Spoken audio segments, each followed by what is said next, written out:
I thought losing weight would make me happier. Nobody told me I'd spend months grieving a version of myself I was trying to leave behind. I knew about the diet. I knew about the workouts. I knew it was going to be hard and slow and uncomfortable.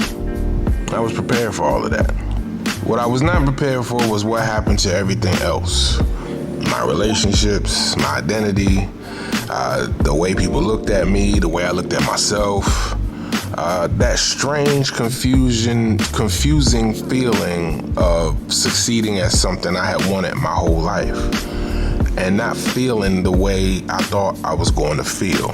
Nobody warned me about any of it. And if you're on this journey and you're thinking about starting, I think you deserve to know what's exactly coming.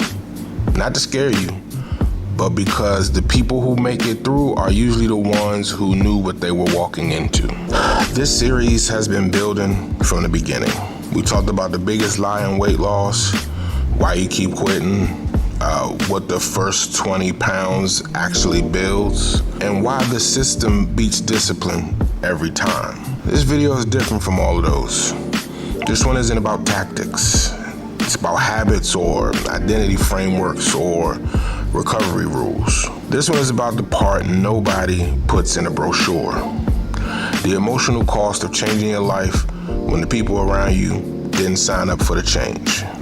When I started losing weight, I thought the hard part was the weight. I thought if I could get the body right, everything else would follow.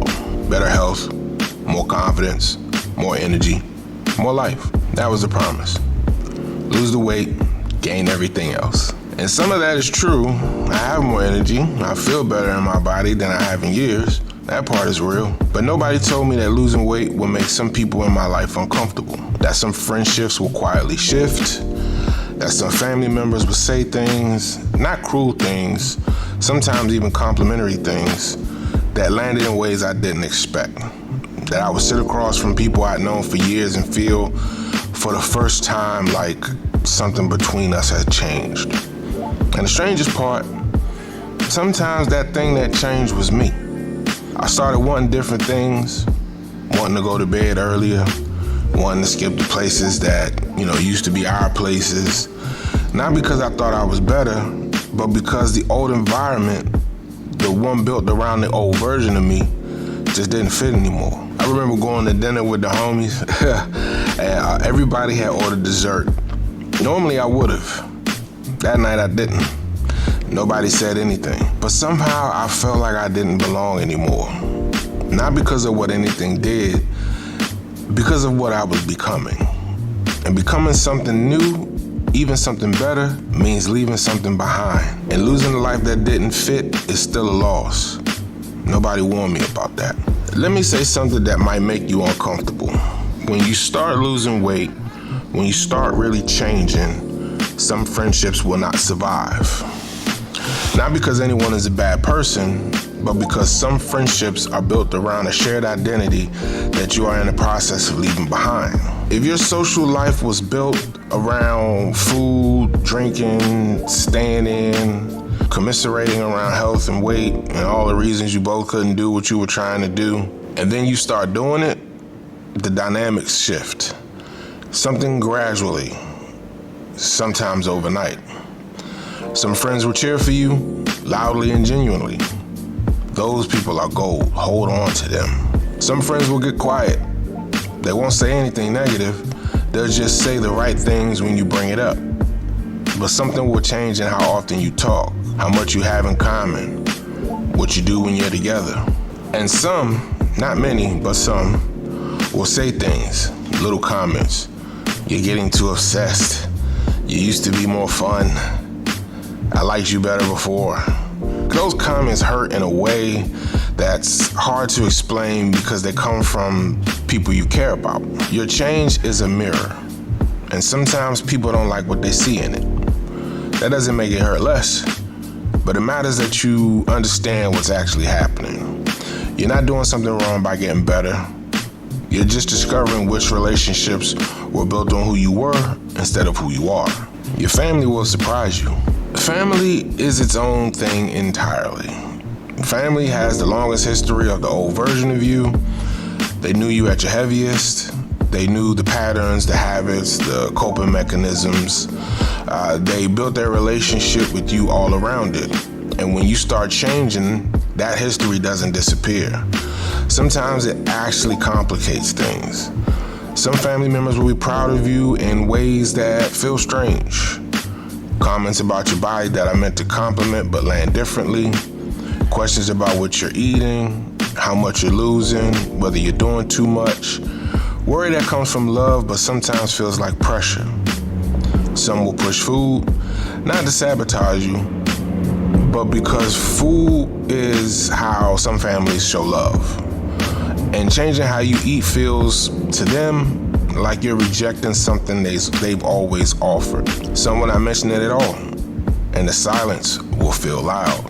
The hard truth about family is that you cannot control how they respond to your change. You can only control how you carry it, and sometimes carrying it means holding space for their discomfort while still protecting your own progress. This one is uncomfortable to talk about because it's real and it would be dishonest to leave it out. People will treat you different as you lose weight. And I want you to really sit with what I'm about to say, not just hear it, sit with it. Have people become nicer to you lately? Are strangers smiling more? Are people at work a little warmer, a little more generous, a little more likely to hold the door or start a conversation? If the answer is yes, I want you to ask yourself, why now? You are the same person. Your mind is the same.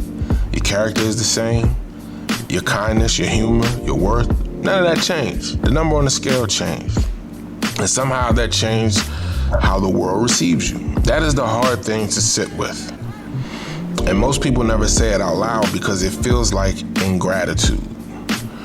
Like you should just be happy things are going better. But the question underneath it is real. What does it mean that it took losing weight for people to fully see you? Some of it will feel good, more eye contact, more warmth, more openness from strangers. Doors that feel easier to walk through, spaces that feel easier to occupy. And part of you will be grateful. And then another part of you will feel something harder to name. Because if people are treating you better now, what were they doing before? I've had people from my past reappear. People who were distant when I was at my heaviest, who suddenly had more to say. And I've had to figure out how to receive it without letting it make me bitter about the years they weren't around, or naive about why they're back. The world treats people in bigger bodies differently. That is not a personal failing, it's a reality. And when the reality starts to shift in your favor, the emotions that come with it are complicated.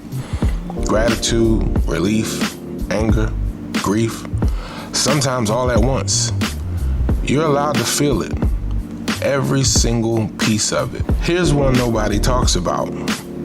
For most people who have been significantly overweight for a long time, the weight becomes part of who they are. Not consciously, not by choice, but over time, being the big person becomes a role.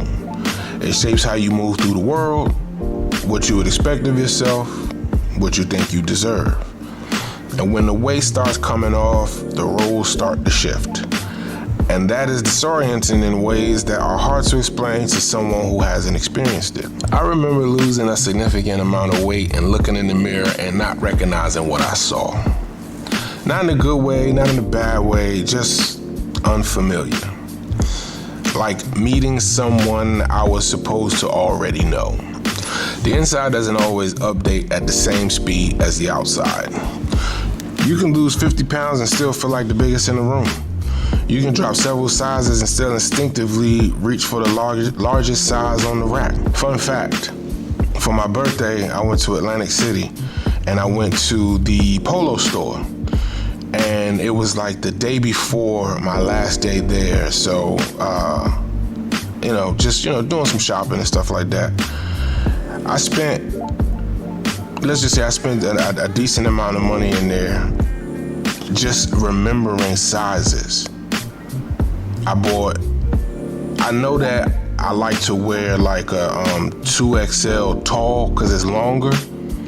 And if I get a 3X, I get a 3X. No, I got 3X long, 2X big. It's a little bit wider. And I bought a pair of jeans and some shorts. Everything was too big. Everything was too big. It was crazy. I still wore that shit though. I still got like 4 shirts.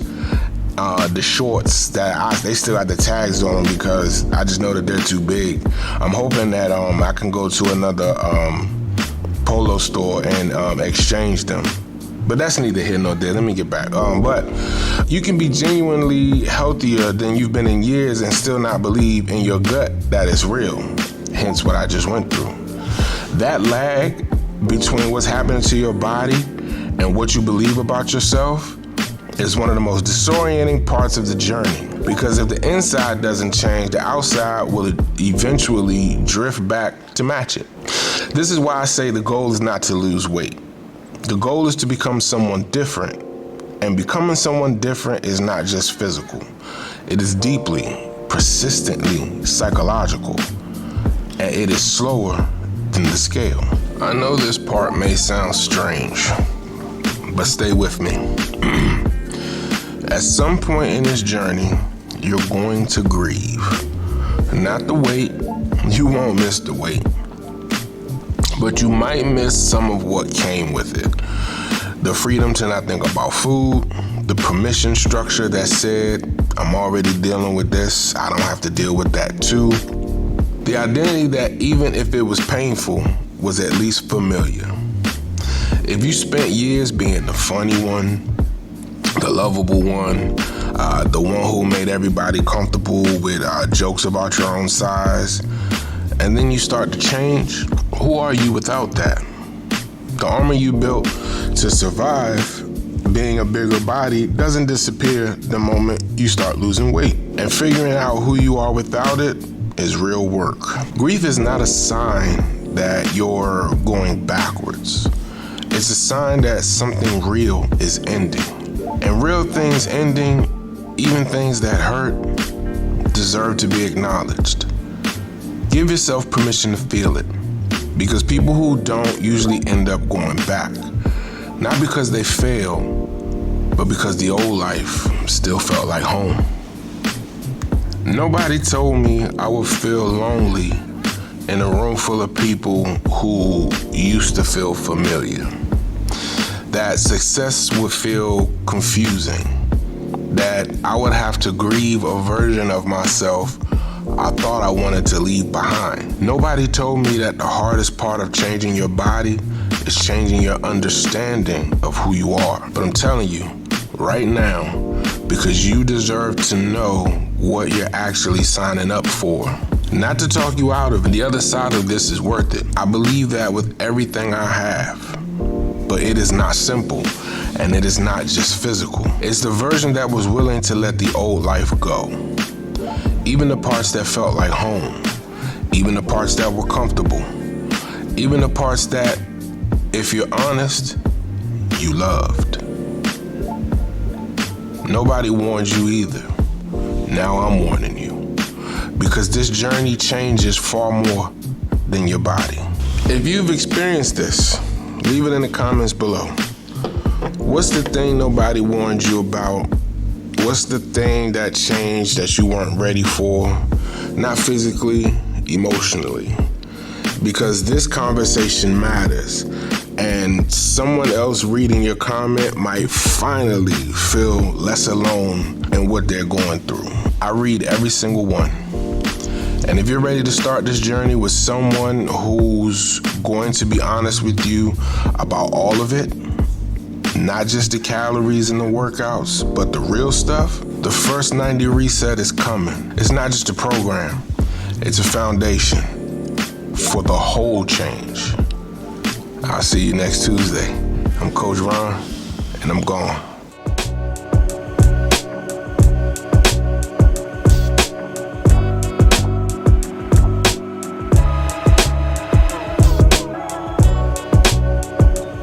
up? This your boy Drizzy Drake, and you are now rocking with Pain.